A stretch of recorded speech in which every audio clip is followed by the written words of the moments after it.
বর্তমান বিশ্বের ভিতরে এক নজিরবিহীন ঘটনা হচ্ছে যে আমেরিকা বরাবরই ইসলামের বিপক্ষে এবং অন্যান্য কান্ট্রিগুলো ইসলামের বিপক্ষে কথা বলে। ইসলামিক দেশগুলোকে কিভাবে পরাস্ত করবে, তারা যাতে শক্তিশালী না হয় বিশ্বের দরবারে, যত রকমের পদক্ষেপ, এই পদক্ষেপের ভিতরে আমেরিকা আর ইসরায়েলের এই পদক্ষেপটা থাকে বরাবর। তা ইতিমধ্যে বিভিন্ন আরব কান্ট্রির ভিতরে আমেরিকার তারা ঘাঁটি বানাচ্ছে, কিন্তু এই আরব কান্ট্রির লোকেরা তারা অন্তত হকে ইসলামিক দেশগুলো যেগুলো আছে তাদের প্রয়োজন ছিল যে অন্তত সব কান্ট্রিগুলো, সব দেশগুলো একত্রিত হয়ে একটা মিলিত হয়ে যাতে বিশ্বের অধর্মী মানে বিধর্মী যারা আছেন তারা যাতে কোনো কিছু কায়েম করতে না পারে এই দুনিয়াতে, এর পদক্ষেপ নেওয়া দরকার ছিল। এই যে ট্রাম্প, সে ক্ষমতায় আসার পর থেকেই দেশের ভিতরে আগেই বসে যতবার ক্ষমতায় ছিল ততবারই বিভিন্ন আরব কান্ট্রির উপরে হামলা, খুন খারাপি এগুলা অব্যাহত রাখছিল। কিন্তু আবারও এই বুশের পরে ট্রাম্প আসার পর থেকেই আবারও বিভিন্ন ইসলামিক কান্ট্রিগুলোতে কীভাবে অরাজকতা সৃষ্টি করা হয় ট্রাম্পের পদক্ষেপ রয়ে গেছে।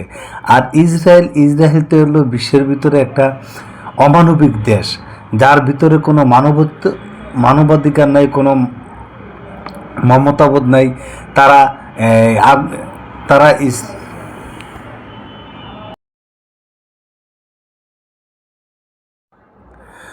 এই যে ইসরায়েল তো ফিলিস্তিনিদেরকেও শেষ করে দিল। আজকে একমাত্র এই ফিলিস্তিনি তাদেরকে জায়গা দিয়েছিল, আশ্রয় দিয়েছিল, আজকে এই ফিলিস্তিনিদেরকেও তারা শেষ করে দিল।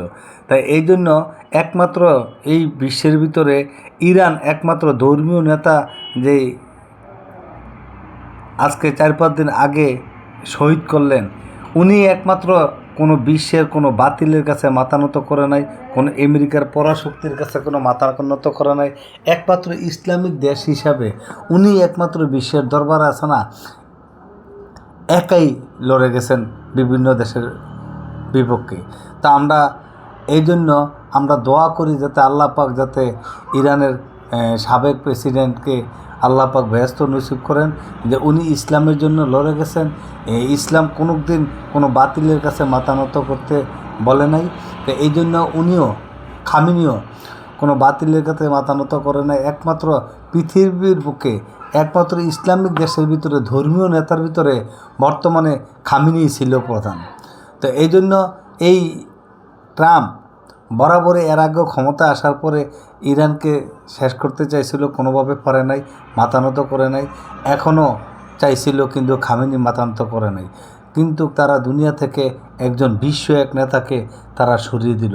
এই জন্য আল্লাহ পাক যাতে তাদেরকে হেদায়েত করেন আর এর বদলা যাতে আল্লাহ পাক নিজেই নিয়ে নেন। এই জন্য আমরা বিশ্ববাসী, বিশ্বের যত মুসলিম আছে আল্লাহর কাছে আমরা বিচার দিয়ে গেলাম, অন্তত ওকে আল্লাহ পাক যাতে তার বিচার করেন।